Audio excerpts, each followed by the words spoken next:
Hello mga kanami, dito tayo sa Embassy of the Philippines in Washington, D.C.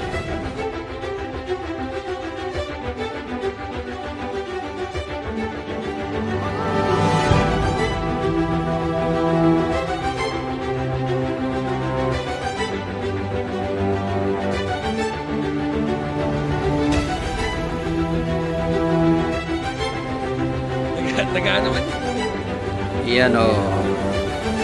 Squirrel yan. Wala tayo sa atin yan. Yan o, yan o, yan o. Yan o, okay. Oh. Nangagat ba to? Oops. Okay, okay, okay, okay. Okay, laking daga. Ayan. Ang view natin dito. Ito yung mga indigenous animals here in White House. Punta naman ulit ako ngayon sa White House for the second time around. This time, formado yun. Ano? Ayos. Chairman Espares of Ethics Committee, of course. Jen. At si Congressman Julia. Yan. Nangapos po.